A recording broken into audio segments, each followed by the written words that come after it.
My son said, "Mom, come live with us.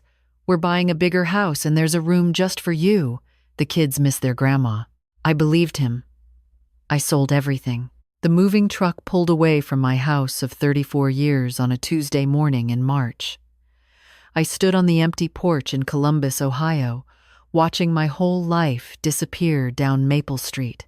The azaleas I planted when my husband was still alive. The kitchen where I taught both my children to make biscuits. The bedroom where I held my dying mother's hand. Gone. All of it. Because my son asked me to come. I was 67 years old, a retired school librarian with arthritis in my left knee and a heart full of hope. My daughter-in-law had called 3 times that month, each time warmer than the last. "Mom, we really need you here. Tyler's struggling in school, and Emma won't eat anything I make. You have that magic touch." The magic touch. I smiled when she said that. I gave my furniture to charity, sold my car because my son said he'd add me to their insurance, let me use their second vehicle. Packed 40 years of memories into 6 suitcases and 3 boxes of photo albums. Wrote a check to my son for $20,000, my contribution to the down payment on their new house, the house with my room in it. My flight from Columbus to Denver was smooth. I watched the clouds from my window seat, thinking about Sunday dinners and homework help, and finally being needed again. After my husband passed 8 years ago, the loneliness had become a physical thing, something that sat on my chest at night and whispered that I was forgotten, but not anymore. My son wanted me. My grandchildren needed me. The Denver airport was massive and confusing. I followed the signs to baggage claim, collected my 6 suitcases one by one, and found a bench near the exit doors. My son said he'd be there at 4. My flight landed at 3:45. I texted him. Landed safe. At baggage claim door 5. 3 dots appeared, then disappeared, then nothing. 4 o'clock passed. I rearranged my bags, checked my phone, watched families reunite around me, hugging and laughing and loading luggage into cars. 4:30. I called, straight to voicemail. 5 o'clock. The cleaning staff started mopping near my bench. A security guard glanced at me twice. I texted again. "Everything okay? I'm still here." At 5:22, my phone buzzed. A text from my daughter-in-law, not my son. His wife. "So sorry. Crazy day. Kevin's stuck at work, and I have the kids at soccer. Can you grab an Uber? We'll reimburse you. Address is 4847 Willow Creek Drive." I stared at the screen for a long time. I was 67 years old. I'd never used Uber before. I had 6 suitcases and a knee that ached from sitting too long, and I'd just flown 1,000 miles because they said they'd pick me up. But what could I do? I found a young woman with kind eyes and asked her to help me with the app. She did, patiently, even waiting until the driver confirmed. His name was Marcus. He was there in 12 minutes.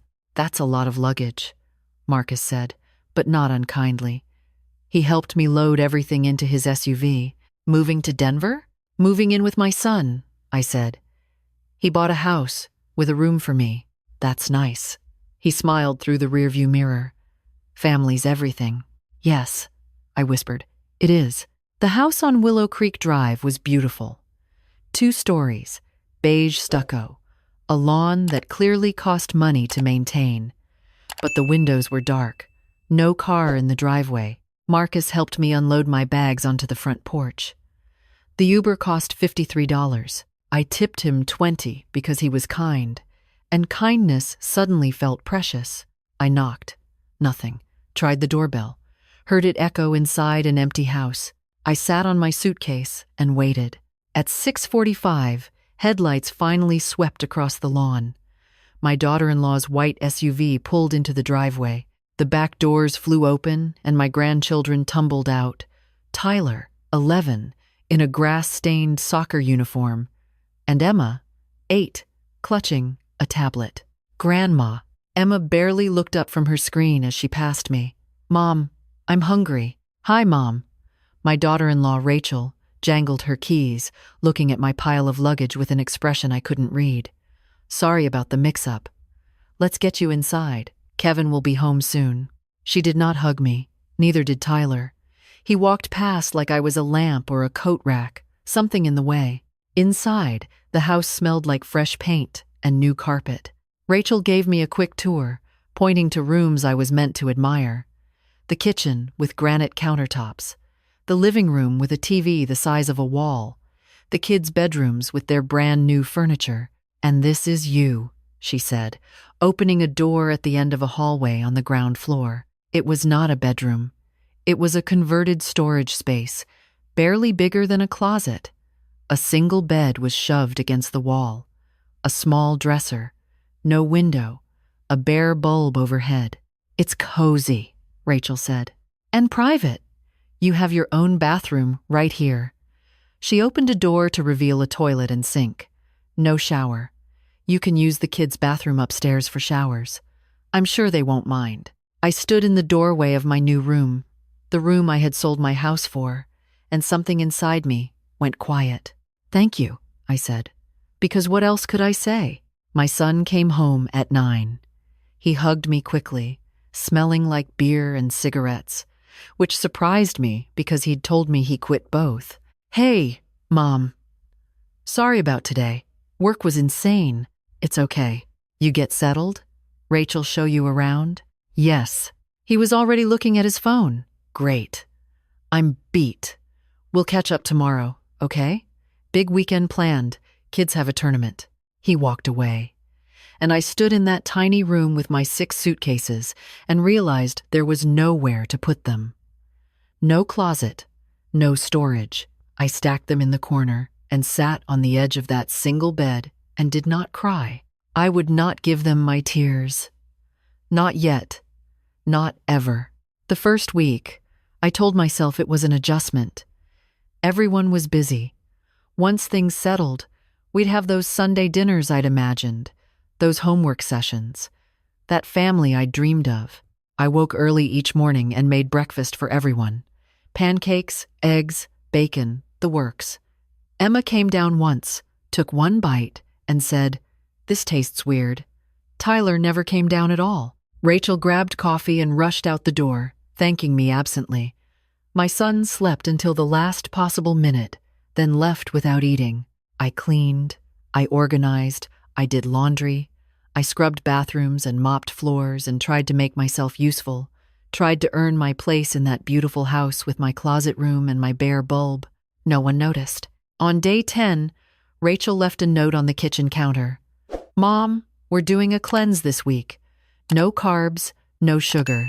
Can you cook accordingly? Also, the kids' bathroom is off limits before 8 a.m. Thanks. I stood in that gleaming kitchen, holding that note, and felt something shift in my chest. The note wasn't a request, it was a rule.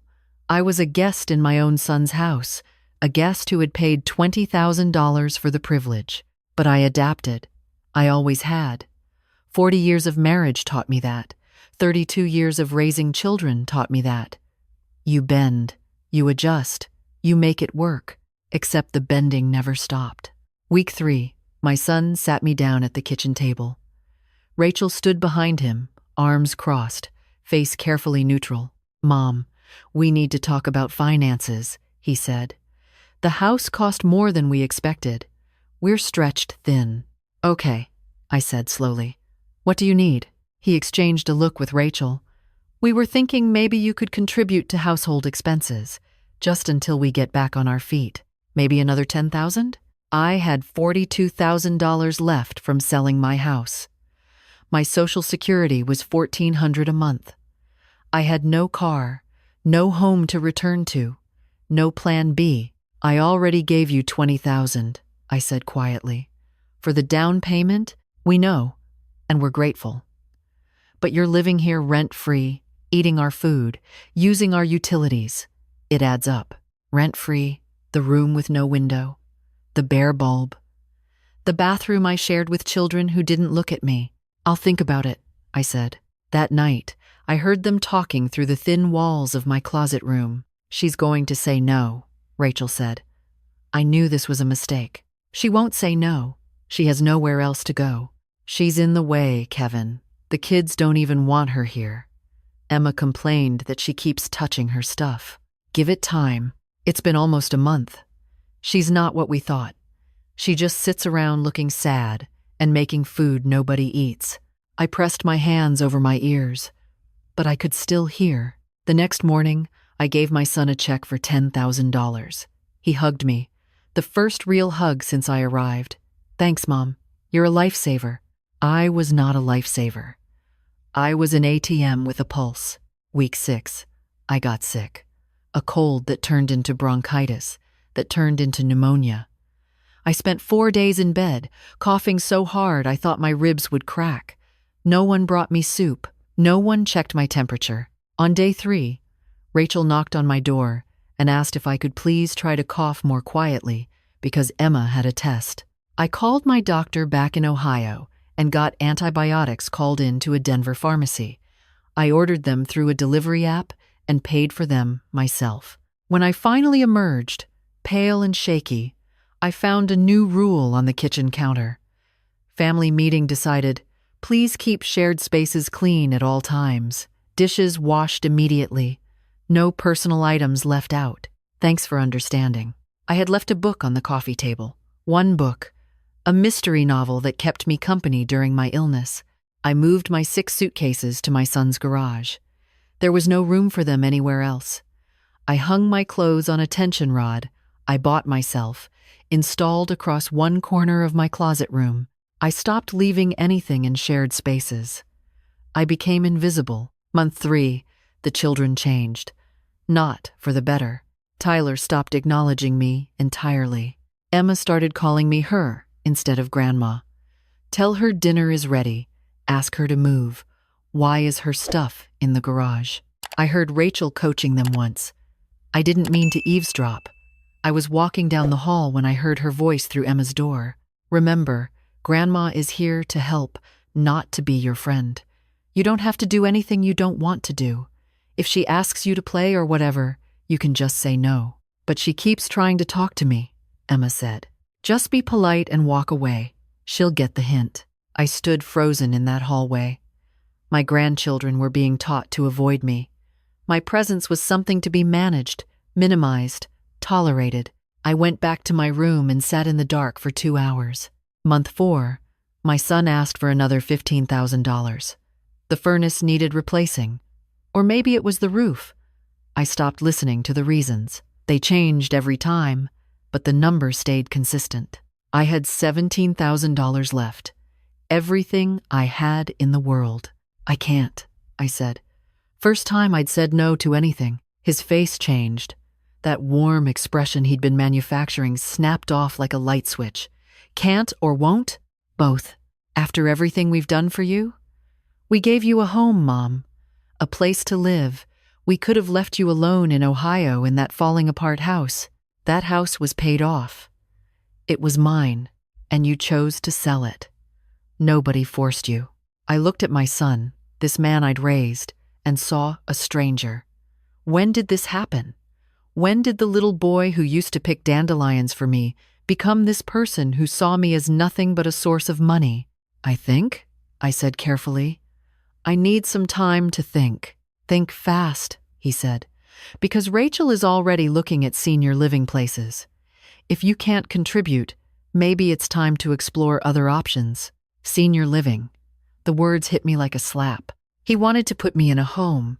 His mother, the woman who worked double shifts to pay for his college, who drove 16 hours straight to be there when Tyler was born, who sent money every Christmas and birthday, who never missed a single milestone, who loved him with everything I had. That night, I made a decision.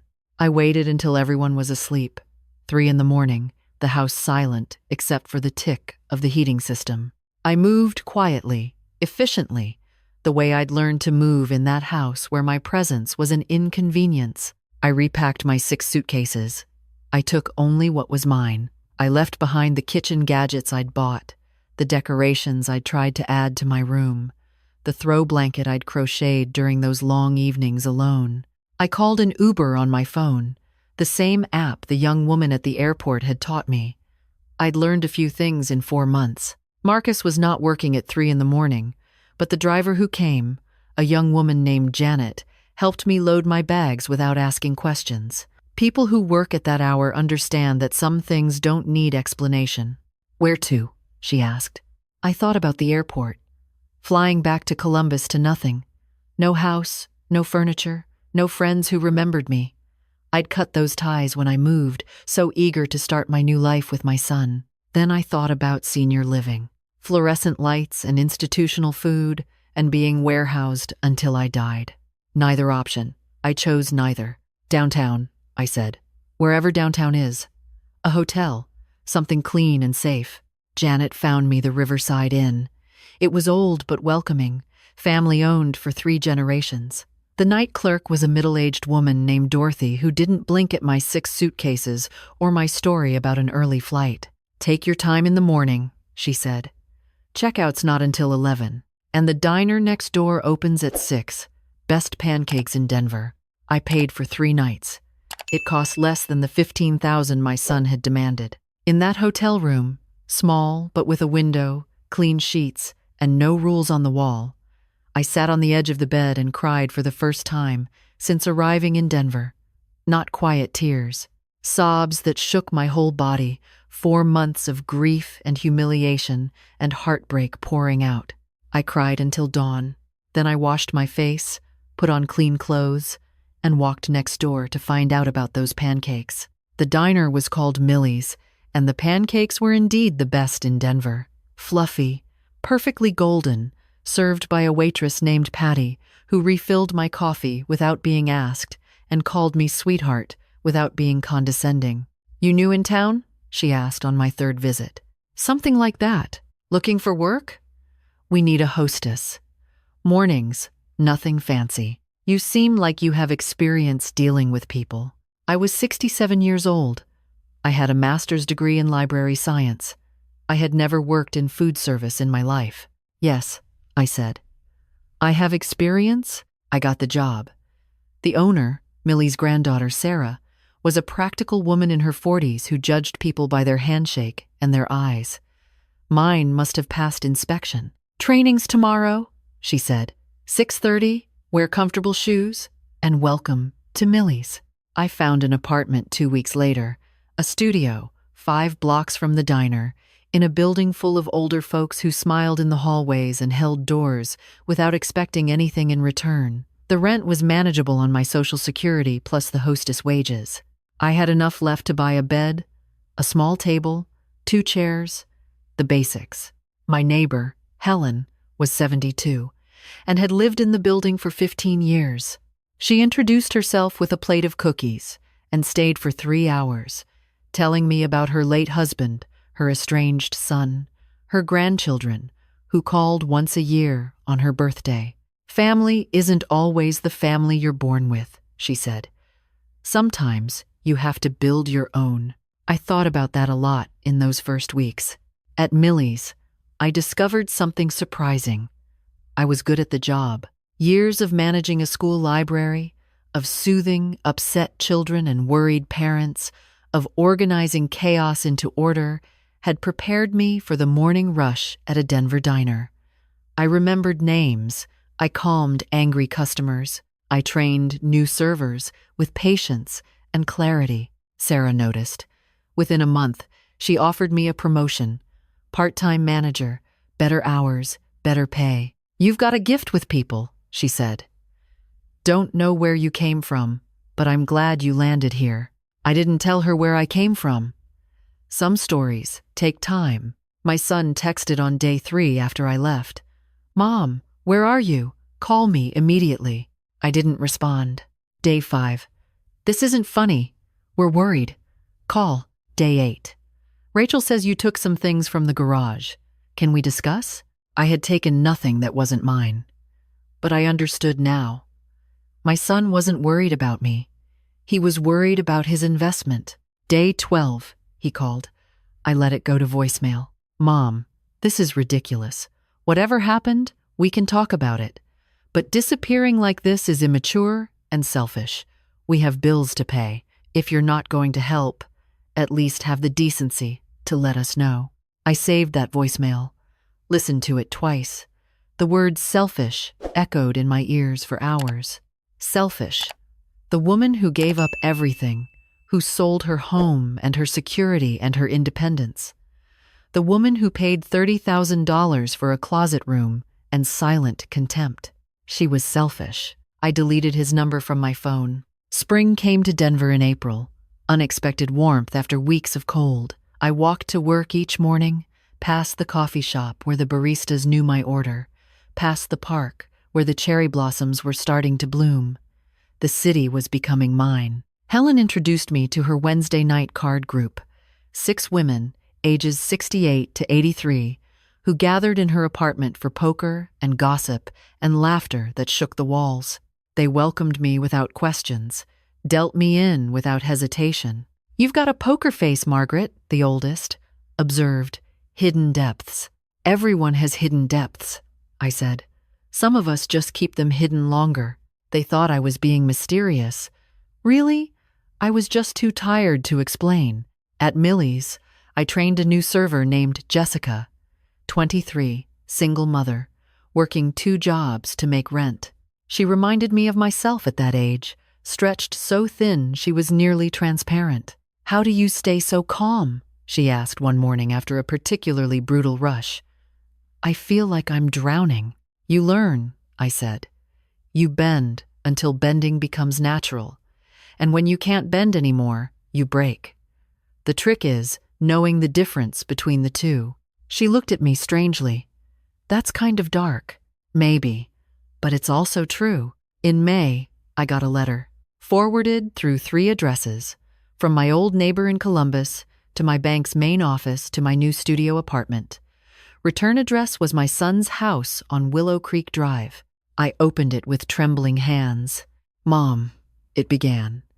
His handwriting, not a typed email or a text, but actual handwriting, the first time in years. "Rachel and I are separating. She wants the house. I can't afford it alone. The down payment you gave us is gone.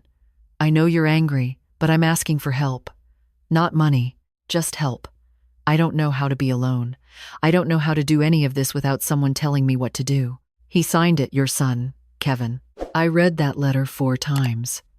Then I folded it carefully, put it back in the envelope, and placed it in my bedside drawer. I did not respond. Not that day. Not that week. Was I cruel? Maybe. Was I protecting myself? Definitely.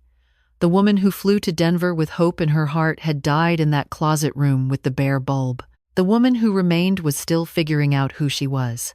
In June, my granddaughter found me on social media. I had started an account because Helen insisted, posting pictures of cherry blossoms and diner pancakes and sunsets from my apartment window. Emma sent me a friend request with a message. "Grandma, I'm sorry. I didn't understand. Mom told me things that weren't true. Dad is sad all the time now. Can we talk?" Emma was 9 years old. Children believe what their parents tell them. Children repeat what they hear. I accepted her request. We started with small things, pictures of her school projects, videos of her soccer games, emoji-filled messages about her day. I did not ask about her father. She did not mention him. July brought my son to Denver. He showed up at the diner on a Tuesday morning, looking thin and tired and somehow smaller than I remembered. "Mom," he said, "please." I was at the hostess stand. I had a dining room full of customers and 2 servers calling in sick and a health inspector due at noon. "I'm working," I said. "This isn't a good time." "When is a good time?" I looked at my son. Really looked at him, the way I should have looked at him before I sold everything to follow his empty promises. "I don't know," I said honestly. "I genuinely don't know if there is one." He started crying, right there in the doorway of Millie's.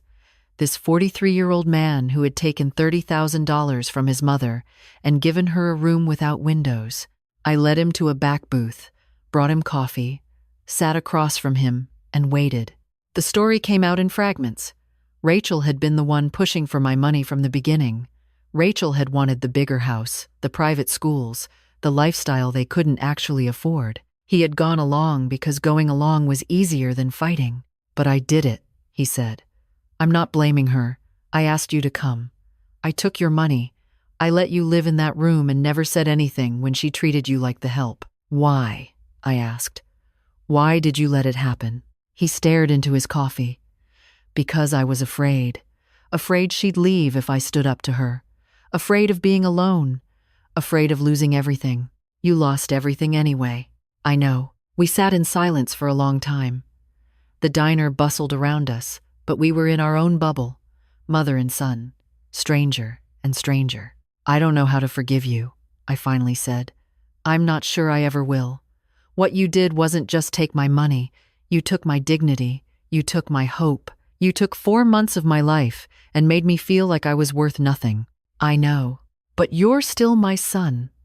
And I'm still your mother. That doesn't change, even when everything else does." He looked up. Hope flickered in his eyes, fragile and uncertain. "I need time," I said. "A lot of time. And you need to figure out who you are without someone else telling you. That letter you wrote about not knowing how to be alone? That's the problem. You need to learn. How? I don't know. But I learned. At 67 years old, with nothing but 6 suitcases and a broken heart, I figured it out. So can you." He left that afternoon. I didn't offer him money or a place to stay. I didn't offer anything except the truth, which was more than he'd given me. But I gave him my phone number, and I told him he could call on Sundays, just to talk, just to check in. A starting point, not a solution. Summer turned to fall. My first full year in Denver arrived with changing leaves and crisp mornings and the comfortable routine of a life I'd built from scratch. Helen and I started a walking group, 8 women, meeting at the park every morning, rain or shine, doing laps around the lake while discussing everything from politics to recipes to the indignities of aging. We called ourselves the Dawn Patrol. At Millie's, Sarah made me full-time manager. I hired Jessica as assistant manager and watched her grow into confidence she didn't know she had. We became friends, the way coworkers sometimes do when they survive the trenches together. My son called every Sunday. The conversations were awkward at first, full of long silences and careful words, but they got easier. He got a job at a hardware store, moved into a small apartment, started therapy, started becoming someone I might recognize. Emma visited for a week in October. 11 years old now, still glued to her tablet but willing to look up when something interested her. I took her to the park, to the diner, to the Wednesday night card game where Margaret taught her to bluff. "Grandma," she said on her last night, "why did you leave?" I thought carefully before answering. She was old enough for some truth. Not all of it, but some. "Because I needed to find out who I was," I said. "Sometimes when you're with people who don't see you clearly, you start to forget your own shape. I needed to remember." "Did you?" I looked around my small studio apartment. The bed I'd chosen. The table where I ate dinner with friends. The window that let in the morning light. The pictures on the walls. My new life, documented in frames. "I did," I said. "I really did." The following spring, my son came back to Denver. Not to beg or apologize or ask for anything, just to visit. He stayed at a hotel. We had dinner at Millie's. He met Helen and Sarah and Patty and the rest of the people who had become my family. "You seem happy," he said, surprised. "I am. Most days. I thought you needed us. Needed me and the kids. I thought that's why you came." I considered this. I thought so too. I was wrong. What did you actually need? To be seen. To matter. To have a place where I belonged. I smiled at him. I found all of that. Just not where I expected. He was quiet for a moment. Then he reached across the table and took my hand. "I'm glad," he said. "I'm really glad, Mom." For the first time in 2 years, I believed him. I'm 69 now. I still work at Millie's, though I've cut back to 4 days a week. Helen and I are planning a trip to the Grand Canyon. Emma is coming for the whole summer. My son and I talk twice a week now, real conversations about real things. I never got back the money I gave him. That chapter is closed, but I got something more valuable.